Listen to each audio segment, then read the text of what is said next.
নমস্কার অ্যান্ড সুপ্রভাত বন্ধুরা, আমার নতুন একটা ভিডিওতে তোমাদের সবাইকে জানাচ্ছি অনেক অনেক সুস্বাগতম। তো সবাই এসে আমার ভিডিওটা দেখো এবং সবাই আমার পাশে থেকো। ভিডিওটা আজকে কী নিয়ে হতে চলেছে জানো? আমাদের গ্রামে যে অহরাত্রি পালন করা হয়েছে একদিন ব্যাপী, সেটা নিয়েই তোমাদেরকে আজকে সমস্ত শেয়ার করব। তো ফার্স্টেই দেখো, সেদিনকে খুব জল পড়ছিল আর এখানে প্যান্ডেলের বাঁশটা পুরো নেমে গেছে। আর বৃষ্টির মধ্যে বাড়িতে সেদিনকে খিচুড়ি বানিয়ে ফেলেছিলাম। আর এই যে আমাদের ষষ্ঠীতলার গাছটা দেখো কত সুন্দর পাতাগুলো জমিয়েছে না, কি সুন্দর লাগছে। এই যে চৈত্র মাসে পাতা ঝরে যাওয়ার পরে নতুন করে পাতাগুলো গজিয়ে যায়। আর ছাদের মধ্যে শালিকটা ঝগড়া করছে। আমি সকাল সকাল বসিয়ে দিয়েছি আলুর দম দিয়ে আমার বর মুড়ি খেতে খুব পছন্দ করে, সেই জন্য আমাকে বললো আলুর দম দিয়ে মুড়ি খাবো, ওই জন্য আলুর দম বসিয়ে দিয়েছি। তো সেই দিনটা কাটিয়ে দেওয়ার পর আমরা পরের দিন সকালবেলায় দেখো কেমন রোদ উঠেছে। রোদ ওঠার সঙ্গে সঙ্গে চলে এসছে প্যান্ডেলে কাকুরা বাঁশ লাগাতে। তো এখানে বাঁশ বাঁধা হচ্ছে আর ওইদিকে ওরা বসে বসে খেলা করছে, বাচ্চারা সাথে দেখছে। তার ওর বাবা আর আমার ছেলে দুজনে মিলে চলে গেছে ওপরে বক্স লাগাতে, মানে নিচে একটা বড় জেবিল নিয়ে এসছে, সেটা দেখার পর থেকে ও বক্স চালাবে। তো তারপরে দেখো ওই জায়গাটাতে, মানে যেখানে শিব মন্দিরের ওখানটা অহরাত্রিটা পালন হবে, সেখানে প্যান্ডেল করা হয়ে গেছে, কিন্তু আমাদের এদিকটা এখনও বাঁশ বাঁধা হয়নি। এখানে কাকুটা বসে বসে বাঁশ বাঁধছে। তখন প্রায় দুপুর 12টা, কাকুটা তখনও কাজ করে চলছে। আর কালকে বৃষ্টি হয়ে যাওয়ার পর আজকে কিন্তু ভারী সুন্দর রোদ উঠেছিল, প্রচণ্ড গরম পড়েছিল। ওই দুদিন না বৃষ্টি হলেই খুব ভালো হয়। আর ওই যে পাড়ার ঠাকুমা জেঠিমারা সবাই ওখানে ঝাড়াঝুড়ি করছে, বাচ্চাগুলো মন্দিরের ভেতরটা ঝাড়াঝুড়ি করছে। এখানে চালগুলো আর আলুগুলো সব রাখা হয়েছে, প্যান্ডেলের ডেকোরেটরস মাল চলে এসছে। এবার সেদিনকে ছিল অমাবস্যা তিথি, তাই সন্ধ্যাবেলায় আমাদের বাড়ির সামনে যে মন্দিরটা আছে, রক্ষা মায়ের মন্দির, সেখানে পুজো হচ্ছে। তো সেখানে পুজো দেখার জন্য প্রচুর লোকের কিন্তু সমাগম ঘটেছে আমাদের বাড়ির সামনে। আর দেখেছো, যে কোনো উৎসবে আমাদের বাড়ির সামনেই কিন্তু এত এত লোক আসে। কারণ কি, এইখানকার সমস্ত কিছু এই জায়গাটাতেই পালন করা হয়। আমাদের বাড়িটা খুব ভালো জায়গাতেই হয়েছে না, কোথাও যেতে হয় না, সব কিছু বাড়ির ভেতরে থেকেও দেখা যাবে বা বাড়ির বাইরে বেরোলেও দেখাতে যাবে। আর সব লোকেরা আমাদের বাড়িতে এসেই সমস্ত কিছু করে। তো তারপরে দেখো পুজো শেষ হয়ে যাওয়ার পরে এখানে সবাই মালা গাচ্ছে, মানে জেঠিমা কাকিমা যে মাসিমা যারা আছে, মানে বয়স্ক যারা হরিনামটা আর কি পরিচালনা করছে, তারা এখানে বসে বসে মালা গাচ্ছে। আর ওই যে পাপ্পু, ও হচ্ছে আমাদের হরিনামের দলের প্রধান আর কি, ওই হচ্ছে শ্রেষ্ঠ মেম্বার। তো সেদিনকে রাতটা এইভাবে কেটে যাওয়ার পরে পরের দিন সকাল সকাল এই যে বক্স চলে এসছে, বড় বড় জেবিএল। আজকেই থেকে শুরু হবে হরিনাম সংকীর্তনের সাথে খাওয়া দাওয়া। তো খাওয়া দাওয়া থাকছে দুপুর থেকে না রাত্রিবেলায়, আর তারপরের দিন সারাদিনটা। তো ছেলেরা শুধু কী বলছে বলো তো, বক্সটা চালিয়ে দিতে বলছে। এই যে মাইক ম্যানরা মাইক লাগাতে চলে এসছে। আর ওখানে একটা জেঠিমা আছে, সে ওই হরি মন্দিরটা সুন্দরভাবে সাজাচ্ছে কলা গাছ দিয়ে, ওটাকে ভালো করে দেখো কী সুন্দর সাজাবে, তোমাদেরকে সেটা পরে দেখাবো।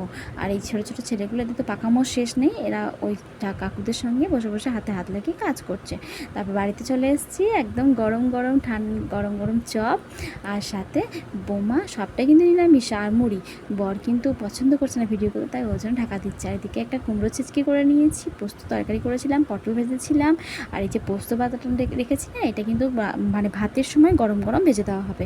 আর করেছিলাম গাঢ় করে একদম ডাল করেছিলাম, মানে আজকে কিন্তু মুগের ডাল করিনি, এটা হচ্ছে আমাদের ঘরের কলাইয়ের ডাল। তো কলাইয়ের ডাল করেছিলাম একটু গাঢ় করে, আর সাথে ছিল তোমার টক। এটাই আমাদের তো থাকবেই। তো রান্নাবান্না সব ভালো করে ঢাকাঢুকু দিয়ে রেখে দিয়েছি। আর এই যে আমাদের বাড়ির সামনে প্যান্ডেল বাঁধা শুরু করে দিয়েছে। এই থেকে দেখে মনে হচ্ছে না একটা বড়সড় কোনো অনুষ্ঠান হচ্ছে, হয়তো বিয়ে বা কোনো অন্নপ্রাশন। আমাদের বাড়ির সামনে এভাবেই কিন্তু সমস্ত প্যান্ডেলটা হতো, আমাদের কোথাও যেতে হয় না। এই দেখো হরি মন্দিরটা সাজানো কমপ্লিট হয়ে গেছে, এবার তোমাদেরকে ভালো করে দেখাচ্ছি কীভাবে আমরা সাজিয়েছে, কী সুন্দর লাগছে না এই হরি মন্দিরটা। এখন দুদিন আমাদের বাড়ির সামনে কিন্তু খুব গম গম করবে, মানে এত লোকজন না, সেই ভিড়ভাড়টাতে খুব ভালো লাগবে। তো এই দেখো কী সুন্দরভাবে গোপালকে সাজিয়েছে, হরি মন্দিরকে সাজিয়েছে, ভালো লাগছে। এই সবজিপাতি সব চলে এসছে, আর সবাই কাটাকুটির জন্য বসেও পড়েছে। তখন প্রায় বিকেল, আর দেখো আমার সবাই ঘেমেছে। ওইখানে একটা ফ্যান লাগানো দরকার ছিল, কিন্তু প্যান্ডেল কাকু ফ্যান লাগিয়ে দেয় নাই। আর এখানে রান্নার জোগাড়যন্ত্র হচ্ছে, আর ওইদিকে রান্না বসাবে বলে রাঁধুনি চলে এসেছি। এবার সন্ধ্যা নেমে গেছে, সন্ধ্যা দেওয়ার পরে সবাই মানে জমিয়ে আর কি কাটাকুটি শুরু করেছে। আর ভালোই হয়েছে, বাড়িতে কাজকর্ম ফেলে দিয়ে সবাই এখানে বসে আছে, আর গল্পও চলছে, সাথে এই হাতের কাজও চলছে।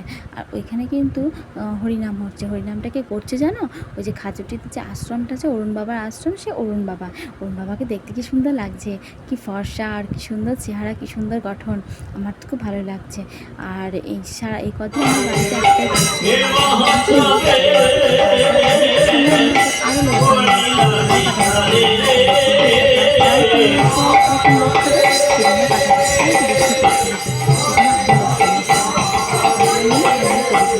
এরপর সন্ধ্যেবেলায় আমি একটু সন্ধে প্রদীপটা দেখিয়ে দিলাম সেদিনকে। মা আমার ছেলেকে নিয়ে ওখানে হরিনাম শুনছিল, আমি দেখলাম ফাঁকা আছি তাই একটা কাপড় ওড়ে নিয়েছি। কেন জানো, বাড়ির সামনে তো প্রচুর লোকজনের সমাগম হবে, আর এই কদিন তো দুদিন নাইটি পরে থাকা কেমন একটা অসভ্যের মতো লাগে, যেহেতু বিয়ে হয়ে গেছে। তার আগে পর্যন্ত কিছু মনে হতো না, সেই জন্য একটা সুন্দর শাড়ি পরে নিয়েছি, আর একদম হালকা পাতলা সুতির শাড়ি পরে নিয়েছি, মানে মলমল শাড়ি পরেছি আর কি। তারপরে আমি দোকান ঘরেও সন্ধ্যেটা দেখিয়ে দিলাম, মানে এটা হচ্ছে আমার দোকান ঘরে সন্ধ্যে ধূপধুনো আমি সকাল বিকেল দেখিয়ে দিলাম। এরপরে দেখো রান্নার রাঁধুনি একদম রেডি হয়ে গেছে পুরো রান্না করতে, আর এই জল টল সব রেডি করে নিয়েছে। এখন হবে রাতের রান্না, মানে রাতের যে সবাই ভাত খাবে, আর সেই জন্য মামিমা ওখানে ওই আগুন দিয়ে আর কি কি করে না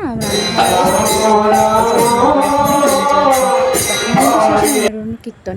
এবার দেখো ঘড়িতে প্রায় বেজে গেছে 9:30, তখন লোকজন খাওয়া দাওয়া করবে, মানে হরিনাম তো সারা রাতে চলবে, তার মাঝেও তো খাওয়া দাওয়া করতে হবে, সেই জন্য রাতের রান্না হয়ে গেছে। এবার তার পরের দিন সকালের জন্য টক হবে, তো সেই টকের আনাজগুলো এখনও কাটা হয়নি, সেই জন্য ওগুলো কাটার জন্য আবার লোকজন চলে এসছে, কাটাকুটি করছে। এরপরে মানে যখন 11টা বাজছে তখন খেতে বসিয়ে দিয়েছে। আমাদের গ্রামে মানে যারা আর কি হরিনাম শুনছিল, ওখানে যারা হরিনাম গাইছিল, আর আশেপাশে বাড়ি যারা ছিল সবাই মিলে ওখানে খাওয়া দাওয়া করছে। যার মুড়ি খেতে মরেছে সে মুড়ি খেয়েছে, মুড়ি তরকারি বলতে, নাহলে ভাত তো পরের দিন সকাল সকাল উঠেছি, মানে সারা রাত ঘুম হয় নাই, তখন 1:45 তখন থেকে ছেলে জাগিয়ে রেখে দিয়েছে। আর দেখো সময় দিয়েছে কখন, তখন দেখছি রাঁধুনি চলে এসছে, আবার সকালের জন্য রান্না করতে শুরু করে দিয়েছে, মানে দুপুরে যে রান্নাটা হবে। দেখো ভোরের আলোটাও ভালোভাবে এখনও পরিষ্কার হয়নি, তখনও কিন্তু অন্ধকার হয়েই ছিল। আর তখন হচ্ছে ভোগ আরতি, মানে সকালে যে আরতিটা হয় সেইটা। আর সারাদিন এত মাইকের আওয়াজ আমাদের বাড়ির সামনে যেহেতু ছিল, সেই জন্য আমার ছেলে ঘুমাতে পারেনি, আর আমরাও ঘুমাতে পারিনি। আর এই দেখো এখানে কিন্তু হরিনাম হচ্ছে, কিসের জন্য জানো, এটা হচ্ছে ওই ধুলোর টাইপের আর কি। এরপরে আমি কাচাকুচি, তারপরে যে সমস্ত কাজগুলো বাসন ধোয়া, ওই সমস্ত কিছু সকাল সকাল সেরে নিয়েছি তাড়াতাড়ি, মানে 5:30-6টার মধ্যে কাজ সেরে জল ভরে নিয়েছি। আর এই যে এ তো সমান বসে আছে, ঘুম নেই, আমার চোখেও দেখো ঘুম নেই। তারপরে নিজেকে একটু ফ্রেশ করে নিয়ে ঠাকুরকে জল দিয়ে দিলাম। তারপরে দেখলাম যে এখানে রান্নার জন্য ব্যবস্থা চলছে, এরা আমাকে বলছে একটু চা করে দেওয়ার জন্য, সেজন্য আমি মানে এই কাকুগুলোর জন্য একটু চা করে নিয়ে এলাম। আর এদের তো বানানোর শেষ নেই, এরা আবার কি একটা বানাতে বসে পড়েছে জানি না। ওরা রাঁধুনিরাও সবাই আমার মাদেরকে, জেঠিমাদেরকে বারবার বলছে এটা ওটা করতে, ওরা করে দিচ্ছে। আর এখানে দেখো চালের বস্তা, পায়েস টায়েস সব মানে রেডি করতে শুরু করে দিয়েছে, দুধ ফোটাতে শুরু করে দিয়েছে। পায়েস হবে, বোঁদে হবে, মানে খিচুড়ি হবে, এরকম। আর ওই দেখো আমার ছেলে নাচিয়ে তো শেষ নেই, সারাদিনই নেচে যাচ্ছে। এবার শাক চলে এসছে। এই শাকগুলো কি সেই বলে না আলমপুরে ডাঁটা, সেটা খিচুড়ি ওই তরকারিটা যেটা হবে, যে তরকারির মধ্যে ডাঁটাগুলো কুচি কুচি দেবে। আর এই যে কুমড়ো টমেটো দেখছো, এগুলো দিয়ে একটা টক হয়ে যাবে, তো সেই জন্য আরও কিছু সবজি দরকার, সেই জন্য মানে করছে। আর এই যে ধুলোট হয়ে গেছে, গ্রামময় সব হরিনামরা ঘুরে চলে এসছে বা বাড়ির সামনে। এটা একটুখানি আবির নিয়ে খেলাখুলি মানে মাখামাখি করবে। মা আবির মেখে ভূত হয়ে গেছে, আমার ছেলেও আবির মেখে ভূত হয়ে গেছে। ভাগ্যিস ওকে চানটা করায় নাই, যদি চানটা করাতাম তাহলে আর এই আবিরগুলো ওঠাতে পারতাম না, আবার স্নান করাতে হতো। আর এদিকে আমিও কিন্তু স্নান করি নাই তখনও পর্যন্ত। সকালে একবার কাপড় ছেড়ে ছেলেকে নিয়ে ঘুমিয়ে পড়েছিলাম, মানে ওকে একটু ঘুম পাড়িয়ে দিয়েছিলাম। তারপর আমরা দুজনে 6:30টায় উঠে 5:30 থেকে আর কি একদম 9:30 পর্যন্ত উঠেছি। এবার ওই যে ধুলোটে যারা ছিল সব হরিনামের দলকে এবার মুড়ি দিয়ে দিল। এবার স্নান সেরে নিয়েছি, ছেলেকেও স্নান করে দিয়েছি, একটা কাপড় পরে নিয়েছি নর্মাল সুতির ছাপা। তো সেই কাপড়টা পরার পরে দেখো এখানে একদম অরুণ বাবা আবার চলে এসছে, আর এত লোকজন আবার চলে এসছে। কী হচ্ছে জানো, ভোগ আরতি, মানে এখানে 1-2 ঘন্টা ধরে যে ভোগ আরতিটা হবে 12টার পর বসেছে, সেই ভোগ আরতিটা হওয়ার পরে কিন্তু লোকজনটা খেতে পারবে। এই ভোগ আরতির মধ্যে যে খিচুড়ি প্রসাদ থাকছে, তারপরে তোমার চিড়ে মালসা ভোগ আছে, তারপরে আপনাদের ওই এখানে পায়েস ভোগ দেওয়া হবে, সমস্ত কিছু ভোগ এখানে দেওয়া হচ্ছে, সাজিয়ে রাখা হয়েছে। আর তার সামনে আরতিগুলো হচ্ছে। আর নিজে মানে যিনি কথা বলছেন উনি হচ্ছে গেরুয়া বস্ত্র পরা অরুণ বাবা, উনি ভোগ আরতিটা করছেন। আর আমাদের গ্রামে উনি সমস্ত ওই যে ভোগ আরতি করে নরহরি ওরা চলে বদলে হেরে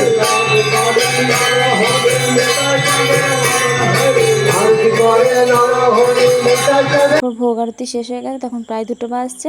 এখানে সবাই খেতে বসে পড়েছে, কিন্তু এত গরম, তার মধ্যে খিচুড়ি, গরম গরম খিচুড়ি মানে প্রত্যেকজনে ঘামে একদম পুরো ভিজে গেছিলো, আমিও। সেজন্য ওখানে বসে আর কোনো খাওয়ার প্রশ্নই নেই। আমাদের বাড়ির যেহেতু সামনেই করেছে, সেজন্য আমি একটা থালা নিয়ে চলে গেছি। তো আমি থালার মধ্যে খিচুড়ি তরকারি নিয়ে এসে বাড়িতে খাবো বলে মানে রেডি হয়েছি। তো ওইদিকে আমার বড়রা, মানে ওদের ক্লাবে যত ছেলেরা আছে সবাই মিলে ওখানে পরিবেশন করছে। লোকজন বেশ ভালোই হয়েছিল। যেখানে 1,500 লোক খাওয়ার কথা, সেখানে বোধহয় 800-900 লোক খেয়েছে, বাকিগুলো খায়নি। এ দেখো আমি কিন্তু দুটো থালায় খিচুড়ি নিয়ে ঠান্ডা গরম করে করে খাচ্ছি। একবার ঠান্ডা করছে মানে গরমটা নিয়ে। আর এদের ছেলে ও তো কিছু খাবে না, ওকে আমি খাবার খাইয়ে দিয়েছি। এবার আমরা দুজনে মিলে একটু ঘুমিয়ে নিলাম, সন্ধ্যা হয়ে যাবে, তারপরে উঠবো। তো ওই দেখো সন্ধ্যা তখন প্রায় 8টা বাজছে। আমার ছেলে কিন্তু তখনও ঘুমাচ্ছে, আগের দিন রাতে ঘুমাতে পারিনি বলে।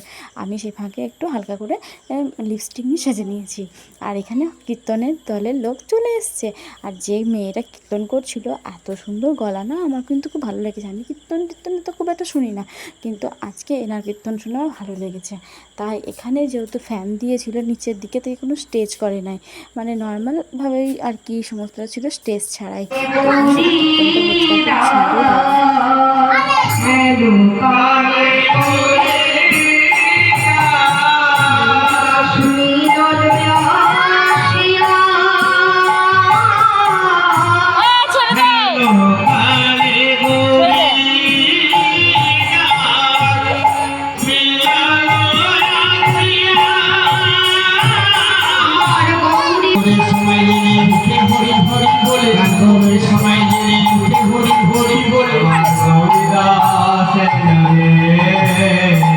সব শেষের দিকে। এবার সব কিছু শেষ, আজ থেকে আবার যেমনকার জীবন যেমনকার চলে ফিরে চলো সংসার জীবনে। এবার হচ্ছে সব খুলে দেওয়ার পালা। এতদিন বেঁধেছিল, মানে বলে না বাঁধতে সময় লাগে গড়তে, আর ফুল ভাঙতে কিন্তু সময় কম লাগে, সেটাও কিন্তু এক্ষেত্রেও তাই।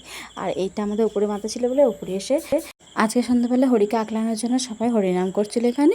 তো দেখা হচ্ছে নেক্সট কোনো ভিডিওতে। আজকের মতো এখানেই টাটা, সবাই ভালো থেকো, সবাইকে জানালাম শুভরাত্রি। আজকের দিনটা সবাই ভালো কাটুক।